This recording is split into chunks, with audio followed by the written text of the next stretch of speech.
तो भाई हमने 4 पॉइंट्स कर लिए थे मेरिट्स के। हमारा 5वां पॉइंट है, जब NEP 1991 आया, मनमोहन सिंह जी ने अपनी पॉलिसी में ढेर सारे विदेशी कंपनियों को इंडिया में आने का लालच और इनविटेशन दिया। वो सब ये तो जानते थे देश गरीब है, बट वो एक चीज और भी जानते थे, क्या गरीब हमेशा गरीब ही रहेगा? Absolutely not. वो कभी ना कभी तो रईस होगा ही होगा। अगर आज आपने कहीं पे प्लॉटिंग स्टार्ट हुई है और जमीन खरीद ली, तब आप बच्चों रईस होंगे, या 5 साल बाद जब जमीन खरीदेंगे तब रईस होंगे? 5 साल बाद। आज जमीन खरीदेंगे तो रईस होंगे या 5 साल बाद? आज प्राइस बहुत कम होगा, 5 साल में तो थोड़ा इंक्रीज हो जाएगा। Is that clear? तो उन कंपनीज ने सोचा कि एक तो India will be the land जहां पे हमें लेबर बहुत सस्ती मिलेगी, प्लस अगल बगल की जो कंट्रीज हैं हम यहाँ पे चीजों को बना के एक्सपोर्ट कर सकते हैं। और कुछ तो ऐसी कंपनीज थी यूएस वगैरह की, जिन्होंने सोचा कि अगर इंडिया में प्लांट सेटअप कर लें तो अपने इटसेल्फ जो मैन्युफैक्चरिंग कॉस्ट है वो इंपोर्ट करने के बावजूद भी बहुत सस्ती होगी, और औने पौने में जमीन मिल रही थी। एक तरह से आप समझ लीजिए फ्री में ही सब कुछ मिल रहा था। तो it was a boon for those companies who visited India and set up their plant in those times basically. So जब वो कंपनीज आई बच्चों, क्या कढ़ाई लेके चली आई भीख मांगने के लिए, या भगोना और कटोरा लेके चली आई? नो, वो अपने साथ पैसे लेके आई। कौन सा, रूपी लेके चली आई? नो, अपनी कंट्री की करेंसी। तो हमें एडवांटेज क्या हुआ? जितना फॉरेन एक्सचेंज वहां से आया वो सारा का सारा लोन पे करने में काम आ गया। Is that understood children? Is that understood?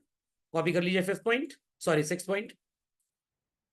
और मिला जुला ही पॉइंट है, फॉरेन एक्सचेंज रिजर्व्स मजबूत कब हुए? When those companies came to India. तो कौन सा पैसा आया? इंडिया का इन्वेस्टमेंट इंडिया में आया या फॉरेन इन्वेस्टमेंट इंडिया में आया? तो सर फॉरेन इन्वेस्टमेंट आने से फायदा क्या हुआ? They came up with their ideas. नहीं तो इंडिया में पहले इतना सस्ता बर्गर नहीं था। They came up with the new technology. हम तो एक ही कंप्यूटर पे काम करना जानते थे, उन्होंने नेटवर्किंग सिखा दी, 4-5 कंप्यूटर को जोड़ के कैसे काम कर सकते हैं। नहीं तो जमाना था जब स्कूल्स में एक एक कंप्यूटर के साथ एक एक सीपीयू लगता था, प्लस कॉस्टिंग बहुत ज्यादा थी। आजकल ऐसी कॉन्फ़िगरेशन आ गई है, आपको सिर्फ रैम और थोड़ा मोड़ा प्रोसेसर का एक कॉन्फ़िगरेशन बॉक्स, मॉनिटर के पीछे पतला सा डब्बा होता है, बस उसको लगा देना है और 10 कंप्यूटर्स आपके एक सीपीयू से चल सकते हैं। तो cost of running and maintaining the so called infrastructure goes down. तो अगर विदेशी कंपनियां यहां ना आती तो क्या ऐसी टेक्नोलॉजी हमारे पास होती? बिल्कुल भी ना होती। यहाँ के लोग ऑडियो जैक जोड़ते थे, वीडियो जैक जोड़ते थे, तो ऑडियो वीडियो केबल जुड़ के हमारे सीडी प्लेयर से टीवी में आवाज जाती थी। आजकल HDMI आ गया है। तो क्या इंडियन इन्वेंट किया इसको? Absolutely not. तो हम बस सस्ता बना सकते हैं, समझ में आ गया? सस्ता बना सकते हैं। बढ़िया बनाने के लिए टेक्नोलॉजी उन्हीं की इस्तेमाल की जाती है। मार्क कर लीजिए दोनों पॉइंट्स को चलन। Domestic economy was not generating enough surplus for री इन्वेस्टमेंट। Why not? क्योंकि ब्रिटिशर्स जब गए, कुछ इतना छोड़ के ही नहीं गए कि हम कुछ अच्छा कमा के री इन्वेस्ट कर पाते।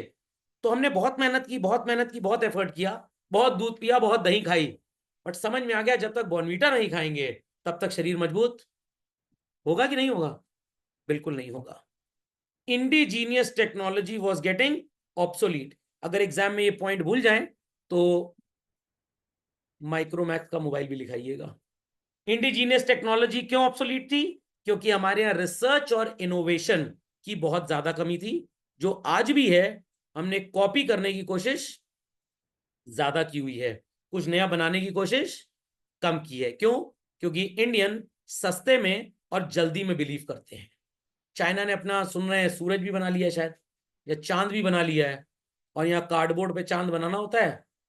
प्रेप और क्लास 1 के बच्चे को उसमें SUPW में, तो कौन बनाता है उसके लिए? Mummy papa. तो यहाँ इनोवेशन किस उम्र में आता है? जब आप मम्मी पापा बन जाते हैं। तो कहाँ आप इनोवेटिव हो पाएंगे? लॉजिक समझ में आया कि नहीं आया? टीचर कह रहा है बेटा समय मिल रहा है, पढ़ लो पढ़ लो पढ़ लो, बच्चे कह रहे नहीं सर खेल लें खेल लें खेल लें। एक बार उम्र चली गई तो कहाँ खेल पाएंगे? तो कुछ खिलाड़ी बन जाते हैं और कुछ खेलवाड़ी बन जाते हैं। समझ में आ गया? समझ में आ गया। और खेल में भी ऐसा नहीं कि मेडल जीतने के लिए खेल रहे हैं, सिर्फ पढ़ाई से भागना है, चोरी करनी है पढ़ाई से थोड़ी सी, इसलिए खेल रहे हैं। मेडल जीतने के लिए भी चाइना ही खेल रहा है। समझ में आया? हमारे यहाँ 5-6 मेडल आ जाते हैं, हम बहुत खुश हो जाते हैं। उनके यहाँ तो 100-150 मेडल आता है। खोपड़े में बात गई, बिकॉज दे आर खिलाड़ी एंड वी आर खेलवाड़ी, वो खेल रहे हैं, हम खिलवाड़ कर रहे हैं। समझ में आ गई बात? समझ में आ गई बात? क्योंकि हमारा एजुकेशन सिस्टम क्या भैया, इतना खिलाएंगे, ठीक है, तुमको इतना खाना है, और वहां जाके पेट में 2 मुक्का मारना है, गले में उंगली डालनी, उल्टी करनी है। तो बच्चा यहाँ का यही सोच के जाता है कि जो पढ़ाया गया है वही आएगा, वही मैं लिख के चलाऊंगा, मैं पास हो जाऊंगा। तो बस जीवन पास होता रहेगा, बेस्ट कभी नहीं होगा। खोपड़े में बात गई, खोपड़े में बात गई। तो इनोवेटिव एजुकेशन सिस्टम इंडिया में लॉन्च ही नहीं हो पा रहा है, क्योंकि अगर एजुकेशन में इनोवेशन लाएं तो ढेर सारे पेरेंट्स काम धंधा छोड़ के पहुंच जाएंगे बरसने के लिए। ये तो कॉपी में नहीं लिखा था, कॉपी में लिखा था Ram is a good boy, example में लिख दिया Lakshman is a dash boy. आपको एडजेक्टिव लगानी है। नहीं नहीं, आपने ऐसे कैसे पूछ लिया? हमने बच्चे को राम से पढ़ाया था, Lakshman was a assistant of that good boy called Ram. तो आपको ये पूछना चाहिए था बच्चे को, क्योंकि कॉपी में लिखा Ram is a good boy, तो एग्जाम में लक्ष्मण कैसे गुड बॉय हो गया भाई? राम को ही गुड बॉय होना था। लाइसेंस और पेटेंट जो था गुड बॉय का और राम के पास था, और टीचर है लक्ष्मण पूछ ले रहा है, कह रहे आउट ऑफ सिलेबस आ गया, जुपिटर से आ गया था पेपर। समझे कि नहीं समझे? नहीं समझे? समझ जाएंगे कुछ दिन में। तो ये बात समझ में आ गई, इंडिजीनियस टेक्नोलॉजी क्यों ऑब्सोलीट थी चिल्ड्रन? तो जितने भी ये ऑनलाइन वीडियो कॉन्फ्रेंसिंग टूल्स हैं, सबसे पुराना जो मेरे को याद आता है, मेरी याददाश्त भी थोड़ी कमजोर है, इट वाज स्काइप। फिर वो गूगल मीट आ गया, फिर उसके बाद क्या आ गया, वेबएक्स आ गया, उसके बाद क्या था एक, हाँ माइक्रोसॉफ्ट टीम्स था, और फिर हमारे दलित दो कौड़ी का जूम था। इसमें से कितने इंडियन एप्स हैं? Sir all people are using these in India as an app. कोई भी इंडियन नहीं है। हम क्यों नहीं बना पाते चीजों को? बताया ना मैंने आपको, क्योंकि हमारे बच्चे पढ़ाई के टाइम पे खेल करते हैं और फिर उनकी जिंदगी खिलवाड़ हो जाती है। तो भाई पढ़ाई लिखाई पे ध्यान दिया हो तभी सो कॉल्ड कुछ इनोवेशन होगा कंट्री में। समझ में आ गया? चलिए, यहाँ तो सोना बहुत जरूरी है, लेट उठते हैं लोग, कैसे काम चल पाएगा? recognition of India as an emerging economic power, ये पॉइंट इनकम्प्लीट है children, for other investing Nations. नहीं समझ में आया? हमारे ही लोग नासा में बैठे हुए हैं, हमारे ही लोग सत्या नडेला टाइप लोग माइक्रोसॉफ्ट को लीड करते हैं, हमारे ही लोग शिव नादर जी लोग HCL बिजनेस जो लाता है बाहर से लाता है पूरा, हमारे ही लोग बड़ी बड़ी कंपनीज में देश के बाहर हैं बच्चों। Why not in India? Why not in India? Because in India they are supported by, बेटा अभी तुम बहुत छोटे हो, अभी थोड़े दिन बाद 10 साल बाद तुम कुछ एफर्ट करना, अभी तुम थोड़ा सो लो। और समझ में आ गई बात? तो हमारे यहाँ बच्चों को हमेशा बछड़ा समझा जाता है, एकदम बच्चा, एकदम बच्चा। बड़ा भी हो गया, 65 साल उम्र हो गई, बच्चा आज भी बच्चा ही है। समझना, घर में लड़की पैदा हो उसका नाम गुड़िया रख दिया गया, वो जिंदगी भर शादी हो गई, माँ भी बन गई, बुआ बन गई, नाम क्या है? गुड़िया, और उसकी बुद्धि पुड़िया। समझ में आया कि नहीं आया? समझ में आया? तो भाई पहले थोड़ा नींद से उजागर होना पड़ेगा, कुछ एफर्ट करना पड़ेगा, पढ़ाई लिखाई की तरफ ध्यान देना पड़ेगा, रिसर्च टेक्नोलॉजी लानी पड़ेगी, इंक्विजिटिव बनना पड़ेगा। जितना ज्यादा इंक्विजिटिवनेस आपके अंदर होगी, क्यूरियोसिटी होगी, देश की तरक्की उतनी ज्यादा होगी। ये new economic policy, old economic policy, ultra modern, pro max, कोई भी इकोनॉमिक पॉलिसी बना लो, फायदा किसको होगा? इन्वेस्टर को। कौन से इन्वेस्टर को? विदेशी इन्वेस्टर को, क्योंकि हमारे यहाँ तो लोग सो रहे हैं, शादी ब्याह निपटा रहे हैं। चलें भाई आगे, चलें आगे। मार्क कर लीजिए, तो एलपीजी पॉलिसी की वजह से कॉन्सिक्वेंट राइज हुआ इकोनॉमिक एक्टिविटी में, इंडिया इमर्जिंग इकोनॉमिक पावर बना, मैं मानने को तैयार हूं। बट फायदा किसको हुआ? क्या इंडियंस को फायदा हुआ? No. Is every Indian home having a car today? Is every Indian home having an air conditioner today? Is every Indian home has a good internet connection today? Is every Indian home has 100% other than literate people today in India? सबका answer क्या था? ठाकुर की जुबान, no. उस समय भी चाउल में रह रहे थे, स्लम्स में रह रहे थे, आज भी रह रहे हैं।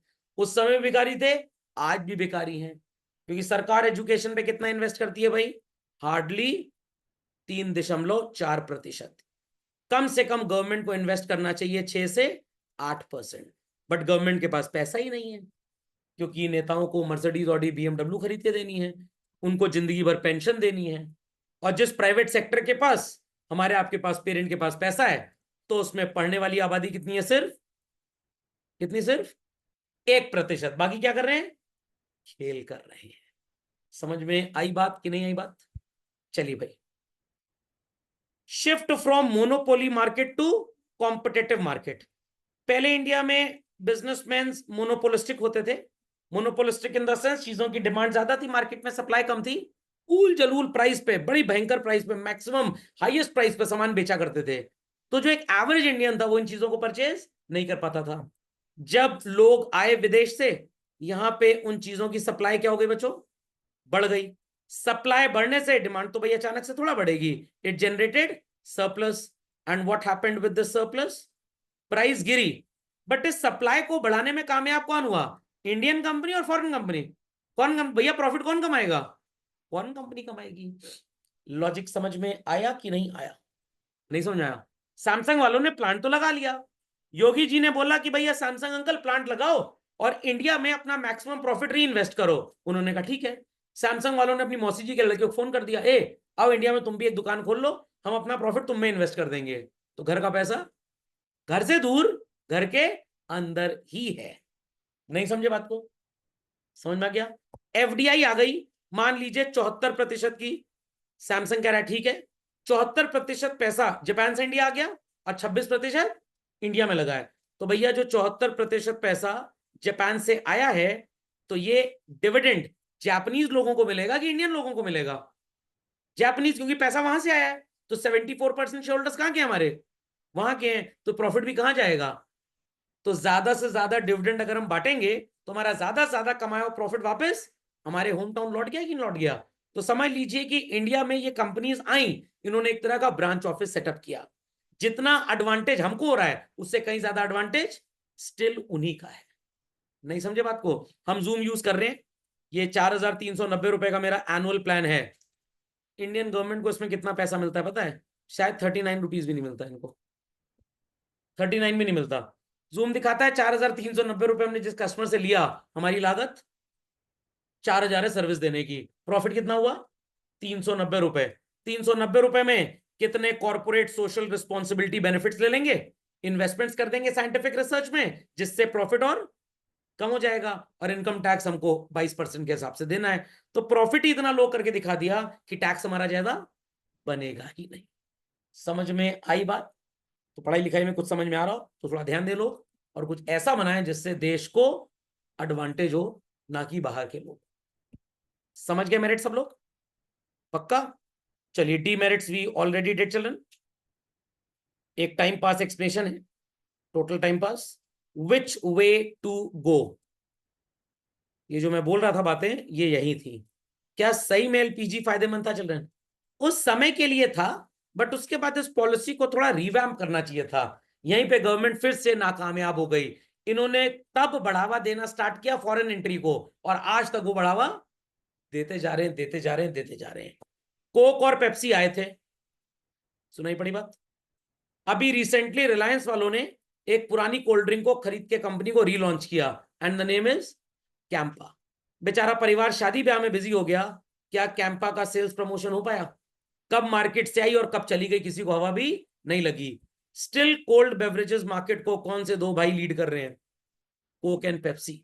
इतना एडवर्टाइजमेंट दिखाते हैं, इतना एडवर्टाइजमेंट दिखाते हैं। आलिया भट्ट जी के यहाँ लोग आए, कोक पिला दी। वो दलिद्दर एक ग्लास कोक आज तक खुद नहीं पी है, तभी सो कॉल्ड नर्सरी क्लास के और अभी की वेस्ट उसकी सेम है। हम लोग भैंसाए जा रहे हैं कोल्ड ड्रिंक पी पी के। समझ में आ गया? समझ में आ गया? तो आपके घर में जब गेस्ट आते हैं, 90% बच्चों से अगर मैं बोलूं लस्सी, छी लस्सी कौन पिएगा, क्योंकि आलिया भट्ट जी लस्सी का ऐड नहीं करती हैं। अगर आलिया भट्ट जी लस्सी का ऐड कर दें, कैटरीना कैफ जी वो मैंगो माजा जगह लस्सी का ऐड कर दें, तो सारे इंडियन होम्स क्या खरीदेंगे? लस्सी, अमूल की वो भी। Is that clear? तो फायदा किसको होगा? अमूल कंपनी को, इंडिया को। हमें क्या लगता है सर, सही बात बताएं सर, छोटा मुंह बड़ी बात, बहुत महंगी है सर, ये सर टॉयलेट वाटर है सर, बच भी गया तो कमोड डाल के धो लेंगे कम से कम। Is that clear? तो इसलिए ज्यादातर लोग क्या इस्तेमाल करते हैं? Coke and Pepsi. क्या इस्तेमाल करना चाहिए? लस्सी। अब आप सब क्या सोच रहे हैं, आज से घर में गेस्ट आएगा लस्सी पिलाएंगे, 3 दिन तक याद रहेगा, बस कितने दिन तक? 3 दिन तक। बाजार जाओगे 200 की नोट लेके, वो कहेगा 200 रुपए में 10 लोग की लस्सी मिलेगी और 50 लोग के लिए कोल्ड ड्रिंक मिलेगी। आप क्या करेंगे? ए रहने दो, तुम कोल्ड ड्रिंक दो, कोल्ड ड्रिंक दो, महंगी पड़ रही है क्योंकि लस्सी। समझ में आ गया? तो आलिया भट्ट को किसकी ऐड करना चाहिए? लस्सी का। कैटरीना कैफ जी को लस्सी का, वो तीन दलित जुबा केसरी जुबा केसरी जुबा केसरी बोले जा रहे हैं, वो तो चलो ठीक है, कोई बात नहीं। विमल अपने इंडिया खाई है, तो चलो इस बात में अब यहाँ पे उनकी तारीफ करूंगा भाई। तो जुबा केसरी बोल के इकोनॉमिक ग्रोथ कम से कम 4। समझ में आया। और एक उनका बेटा सफेद पुड़िया बेच रहा है, वो अगेन गलत है। सफेद पुड़िया वाले बाहर के हैं, हिंदुस्तान के नहीं है। तो जुबा केसरी तक अग्री कर लेते हैं कि जुबा केसरी एकदम सही है। ठीक बच्चों, समझ में आ गया। सो मार्क कर लीजिए, चलन मार्क कर लीजिए ये 5 पॉइंट्स, 5 पॉइंट्स मार्क कर लीजिए। A compulsion should never mean an abject surrender. LPG policy को हम फॉलो करें, बट कुछ सो कॉल्ड प्रिकॉशंस के साथ। मार्क करिए पहला point, do not surrender to big players. I repeat, do not surrender to big players. अगर pizza hut या डोमिनोज पिज्जा बेच रहा है तो उनको बोलो साथ में कोल्ड ड्रिंक नहीं लस्सी बेचनी पड़ेगी। अब हम बोल सकते हैं, उस समय औकात नहीं थी बोलने की, बट अब बोल सकते हैं। We should not compromise with our domestic producers children. हमको अपने डोमेस्टिक प्रोड्यूसर्स को प्रमोट कैसे करना चाहिए, मैं छोटा सा एग्जांपल देता हूं। Indian telephone industry, landline phone बनाए जाते थे, हर शहर में इनकी फैक्ट्री होती थी। 2005 के बाद इनकी बैंड बज गई और बिजनेस इनका चौपट हो गया। आजकल ये इलाहाबाद जैसी सिटी में सोलर पैनल्स बना रहे हैं। क्या बना रहे हैं? और अगर इनको मोबाइल फोन बनाने की ट्रेनिंग दे दी जाती चिल्ड्रन, तो शायद 20 साल पहले से इंडिया में मोबाइल फोन की असेंबलिंग स्टार्ट हो जाती। जो पैसा सैमसंग ले जाता है जापान, वो पैसा सैमसंग ना जाता। बट हमने तो कॉपी करके प्रोजेक्ट रिपोर्ट सबमिट की थी, BTech in electronics and communication, तो ठेंगा मोबाइल बनाना सीख पाएंगे। समझ गए? Next, we should not become economically subservient to multinational companies. ये क्या होता है सर सबसर्विएंट? हम सिर्फ और सिर्फ उनकी एंसेलरी स्पेयर पार्ट सप्लायर बन के रह गए। व्हाट? Spare part supplier. तो मर्सिडीज और बीएमडब्ल्यू की जब इंडिया में एंट्री हुई, तो उनको पहले से बोल देना चाहिए था कि भाई अगर आप यहां पे आएंगे तो आपको स्पेयर पार्ट्स की मैन्युफैक्चरिंग यहां करनी पड़ेगी। बट उस जमाने के नेता घूस घूस लेके अपना मौज कर लिए। तो जब सारे डोमेस्टिक स्पेयर पार्ट्स यहां बनते, तो एम्प्लॉयमेंट सबसे ज्यादा किसको मिलता? यहाँ के लोगों को। तो स्पेयर पार्ट्स वहां से बने हुए आते हैं, सिर्फ असेंबलिंग का काम है, और उसके लिए कुछ हैंडफुल ऑफ वर्कर्स चाहिए, ढेर सारे वर्कर्स नहीं चाहिए। तो आपको लगता जरूर है कि देश तरक्की कर रहा है, प्रैक्टिकली ठेंगा तरक्की कर रहा है। ये सिर्फ सर्विस सेक्टर आईटी की वजह से, यूट्यूब ब्लॉगर की वजह से बढ़ता जा रहा है, वेयर एज एग्रीकल्चर और इंडस्ट्रियलाइजेशन में कोई तरक्की हो ही नहीं रही है। Got it clear? एफडीआई को इंफ्रास्ट्रक्चर की तरफ चैनलाइज करना चाहिए, ना कि ये केएफसी और डोमिनोज। बर्थडे पार्टी हो गई, अरे छोले भटूरे वाले ठेले पे चले जाओ। समझ में आ गया? समझ में आ गया? कचौड़ी वाले ठेले पे चले जाओ। कहां जाएंगे दलितर? केएफसी जाएंगे, डोमिनोज जाएंगे, ब्रांड नेम लगता है। जैसे केएफसी जाके ऐसा लगता है अपने पिताजी का केएफसी है। कुछ बच्चे कहा हाँ सर मेरे पिताजी का ही फ्रेंचाइज है, तो आप जा सकते हैं, कोई ऐसी बात नहीं है। समझ में आ गया? बट यहाँ पे केएफसी और डोमिनोज को बोलना चाहिए एक स्टॉल बेटा लगाओ दही बड़े का, चाट का, पकौड़ी का। Is that clear? और खस्ते दम आलू का। वो लोग कहेंगे ये हेल्थ कॉन्शियस नहीं है। अरे यहाँ पे लोग हेल्थ कॉन्शियस नहीं है, उनको मंजूर है सो कॉल्ड हार्ट अटैक से मरना, तभी तो मेदांता वगैरह जैसे हॉस्पिटल की दुकानदारी चलेगी। समझ में आ गई बात बच्चों? तो गलत नहीं है, एलपीजी पॉलिसी अच्छी पॉलिसी है, बट अब एलपीजी थोड़ी सी रिवैम्प होनी चाहिए। जब आप नेता वेता बन जाएंगे, प्रधानमंत्री, मेरे को राज्यसभा से एमपी बना लीजिएगा, तो और food minister, foreign minister, 2 4 10 portfolio मेरे को दे दीजिएगा, मैं बिना उधार लिए देश का उद्धार कर दूंगा। ओके, चलिए, that's all for today children.